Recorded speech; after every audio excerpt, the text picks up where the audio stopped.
Hey guys, Jeff and Jeremy here with another 5-Minute Fatherhood podcast. And I know that for a lot of dads, when your wife is pregnant and you are looking into the future about this event, this could be maybe the first baby you're having. I know some of you're way past this, but for those of you guys who are still in this phase, this is always a really important time that your wife feels supported. It's an incredibly vulnerable situation for her to be in.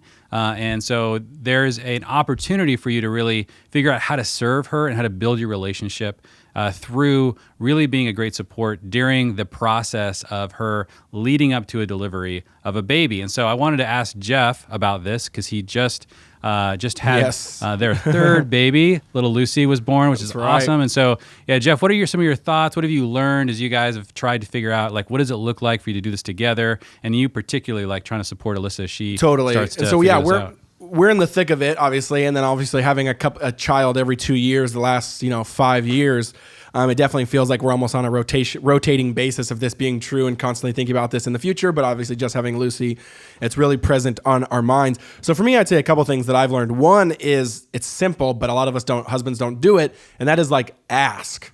Like you have to actually ask your wife what would serve her and what would help her. It's weird, but you actually ask husbands, and even I do this. We all fall trapped to it of like, I just assume I know what she'd want, or I assume what she'd know was helpful. And me and Alyssa have learned this the hard way.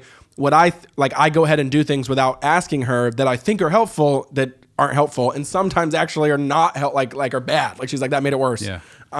So ask what would serve you, what would help you. Another thing is ask 20 times. And what I mean by that is like, I know with Alyssa, it's like, I'm fine. And then on the 20th time, it's really, like, she starts really feeling the burden of the baby coming, of like, the to-do list or the nesting or whatever you want to call it. And so then she finally does kind of really release some things that like I can help with, or that I can serve her in, or that just I can facilitate, whatever. So ask, and then ask 20 times. I think a lot of times us guys are very much like, we asked, it's off my plate now, they said nothing. No, that's not how not stereotyping women at all, but that's not how all women, and certainly a lot of women, communicate. There is a little bit, sometimes have to be more, at least for a lot of women I know, have to be a little bit more gentle prodding, a little bit more gentle pursuit, a little bit more gentle, like kind of trying to get it out of them. And that's true, at least I know in our marriage.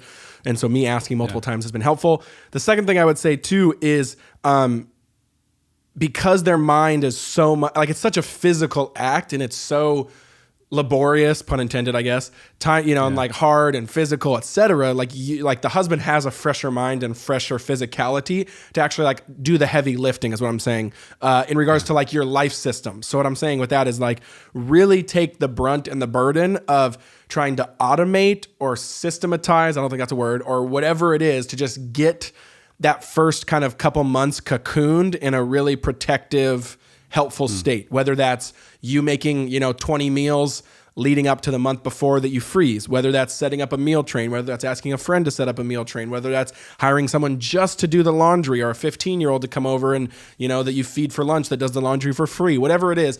Don't let like a lot of times we think that's wife's duties, and sometimes we fall into that trap of kind of the stereotypical caricatured version of that, but it's like, no, that's, her mind's probably not on that stuff, and if it is, it's probably stressing her out.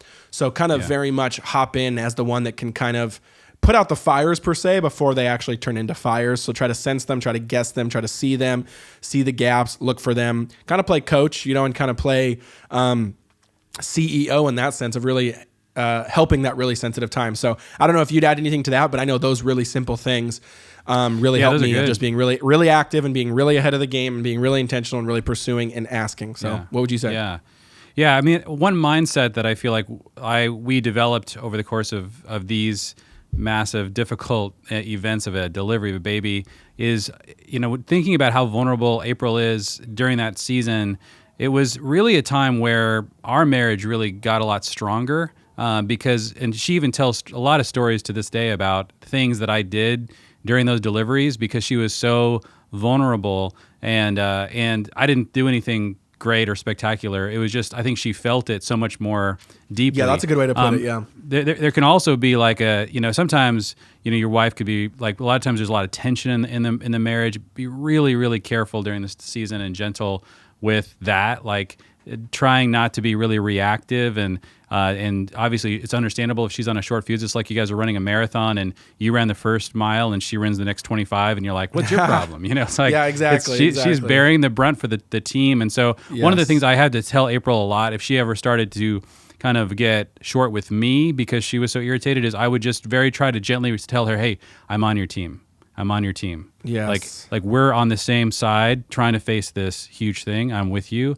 And I don't ever see me as on the other side of the table. I'm with you. I'm on your team. I'm going to try to help. I'm here. And then she's like, there's a really easy right. lie that can pop in on pregnancy on both sides, et cetera, of like, because the chasm is so wide between who's doing the actual work and the really strenuous stuff that it can really be like, it feels unfair, it can feel, et cetera. So really fighting against that's big. Hey guys, thanks for watching. 3 quick things. 1, do you know we have a free Facebook group for dads out there who listen and subscribe to 5 Minute Fatherhood? Link down here, join. That's where we get new topics. That's where we talk about the topics we already discussed with you guys. And we all encourage each other on building our multi-generational family teams on mission. 2, this is an audio and a video podcast. So make sure to subscribe on iTunes or subscribe here on YouTube. Let us know, show us on social. We give away prizes every once in a while when we see people doing that. And 3, familyteams.com is the best place to go. Link down there if you want to hear more about what we do, books, courses, resources, continually growing and building your family on mission. Love you guys.